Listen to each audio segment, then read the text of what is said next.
Time to talk about some bad movies. 2025 is over, and now it's time to look at my top 10 worst movies of 2025. And let's be honest, you might be questioning why you're watching a guy critiquing movies in his bathroom. What? And that's fair. Though some of the worst movies on your list may have not made it to mine, because either one, I just didn't see it. I work a full-time job, so if a movie looks terrible, there's a good chance I didn't want to watch it. Or two, we just have different tastes. I'm the type of guy that likes sitting in my bathroom. You serious? And also, I've been sick for a few days, so if my voice starts cracking, I'm not going through a second puberty. I'm just sick. But I'm here for you. Enough said. Number 10.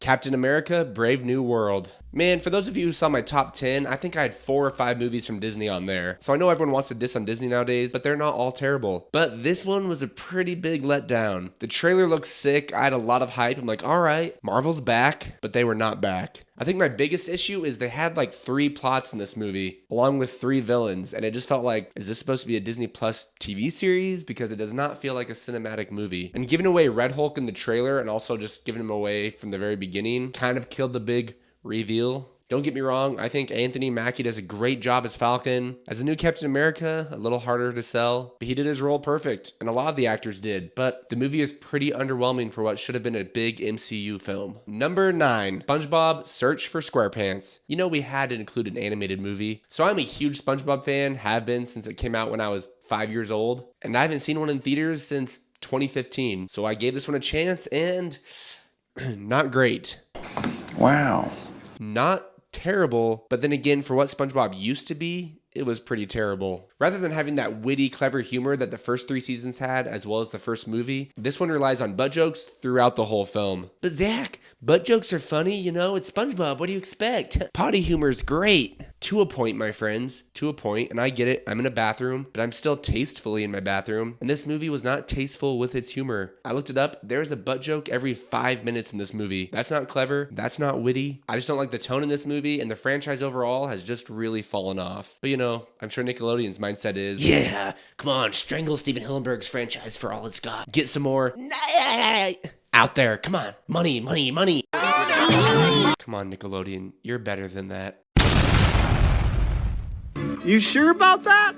Number 8, The Electric State. Now, this was a very hyped up movie earlier in 2025, mainly because it had a $320 million budget, I believe, and the Russo brothers were behind it. You know, the ones who made the 2 Captain America sequels, as well as Infinity War and Endgame. So I expected a lot. What I got was the opposite. It was a very average movie that was just very forgettable. Even right now, I don't remember a lot. What I do remember was some pretty bad acting from the leads, some very weird pacing that just didn't really add up, and overall, just a disappointment. Sure, the visuals were alright, but visuals can't always carry a movie. In fact, they rarely can carry a movie. Let's just hope Avengers Doomsday is much better than this. Number 7, Now You See Me, Now You Don't. Now, I've said it before, this is a franchise I really want to like. The actors are fun in it, it's got some good comedy, but yet it just doesn't quite break through that level of even average for me. These movies are supposed to be about magic, sleight of hand, and often it feels just like a CGI fest where we just use holograms and also just how they filmed the movie to make it seem like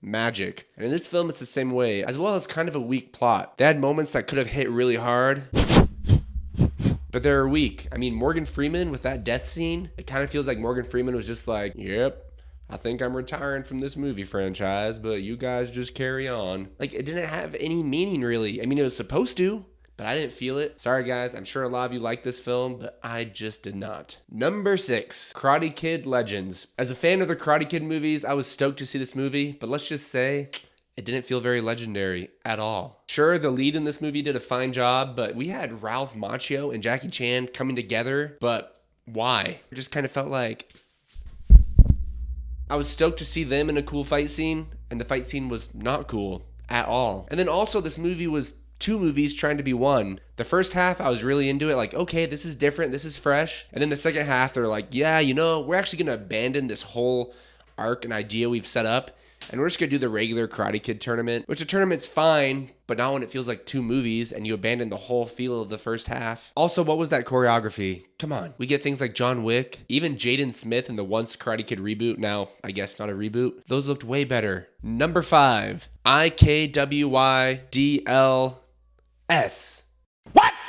Apparently those letters are what you use to hashtag I know what you did last summer. When they announced this film, I was kind of excited, mainly because as a kid, I watched this movie when I was like 5. Yeah, I had a great babysitter. She let me watch this with her and then have nightmares for the next couple of years. But when I went to see it, I felt like I was almost watching a spoof, somewhere between an actual classic scary horror movie and the scary movie spoofs. And I get scary movies can be a little cheesy, the characters make dumb decisions, but this movie did that to the max. And also the kills, the best kill was the very first one in the film, and then it just goes downhill from there. They just got worse and worse. I mean, this is a rated R movie, right? Didn't really feel like it. Overall, I don't even know what else to say. It just was bad. It just felt bad. And we barely even got Jennifer Love Hewitt, which she was a big part of the marketing. And they just kind of threw her in at the end randomly, and it didn't really work. Number 4. So before I say this one, I get some of you might want to strangle me, but let me just explain. So my number 4 choice is Good Boy, the horror film that's from a dog's point of view. So don't get me wrong. On one hand,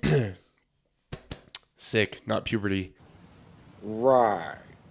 But on one hand, it's a really neat film because they show how they film it after the credits. And it's super unique how they got this dog to react to things. And it's how a couple literally made this movie with just their dog. And that part's really cool. And as someone who loves film and movies, I think that's awesome. But we're talking about the movie part itself and entertainment value. This movie made no sense. It really was just a movie to show off, hey, look, we can do a movie from a dog's point of view.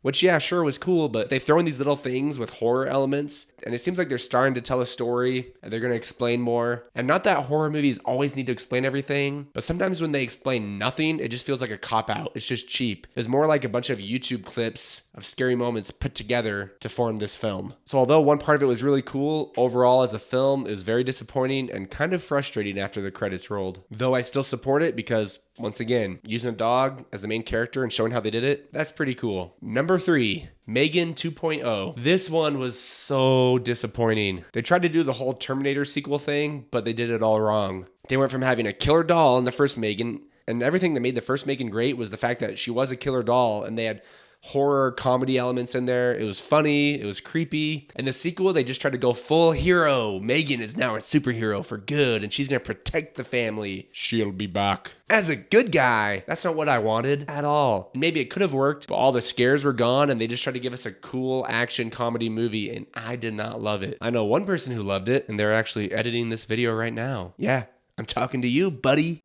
Hello, ladies and gentlemen, this is your editor interrupting your regularly scheduled programming to remind you that this man put Thunderbolts at number 5 over Sinners.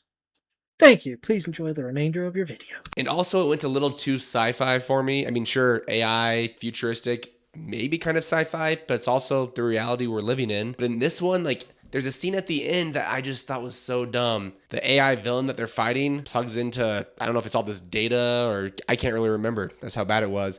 But her eyes just glow white. And it's just like the cheesiest sci-fi thing. And I'm like, okay, can we just end the movie now? And it's really too bad because I think this could have been a really fun, cool franchise. But I don't think it's going to last now. You are a sad, strange little man, and you have my pity. Farewell. Number 2, and I'm sure another polarizing entry on this list, but a Minecraft movie. Now, before you try to find my house and shove my head in the toilet, I've never played the games. I get maybe if I'd played the video games, I'd enjoy the little Easter eggs they had. But the main disappointment for me was the director of this film made Napoleon Dynamite and Nacho Libre, 2 of my favorite comedies. And I don't know what it was, but these jokes in this movie just did not land for me. They felt way more forced. And the acting of the 2 kids, the brother and sister, and some of the other background characters was just so bad. And I get it, it's based off a video game, but I still expect it to be decent to where I'm entertained. This is one of the few movies where halfway through I actually really wanted it to end so I could go home. Jason Momoa, I enjoyed some of his lines. He was funny at times. And Jack Black did his thing, but that wasn't enough to hold the movie together for me. Can we get a drum roll for number 1? I'm drumming where I roll. I'm feeling kind of full. I haven't eaten dinner yet, but I'm full of bull. Wait, no. Working on my freestyle. Anyways, I'm doing freestyle on the side. If you want to support me, I'll let you know when I drop my first album. Sorry.